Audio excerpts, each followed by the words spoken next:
Good morning, শুভ সকাল বন্ধুরা। দেখো আমি সকাল সকাল 6টা বাজে সেন্টারে চলে যাচ্ছি। আজকে স্যাটারডে, শনিবার। ওখান থেকে সোজা চলে এলাম মায়ের মন্দিরে। এটা হচ্ছে শ্মশানকালী। এটা আমাদের খুব জাগ্রত কালী এখানে আসামে।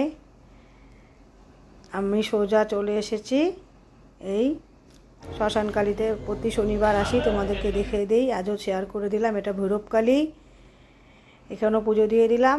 সব জায়গায় পুজো দিয়ে এই দেখো, এটা হচ্ছে আমাদের এখানে ভৈরবকালী। তারপরে আসলাম সোজা, এখানে একটা শিব মন্দির আছে, ওখানে দেখো কত ভোলে বাবাটা কত সুন্দর। তারপরে চলে আসলাম সোজা অনুকূল ঠাকুরের মন্দিরে। এখানে পুজো নমস্কার দিয়ে দিলাম, দিয়ে ঠাকুর ঘরে ঢুকে একটু নমস্কার দিয়ে সব মন্দিরগুলো একটু দর্শন করে নিলাম। দর্শন করে এখন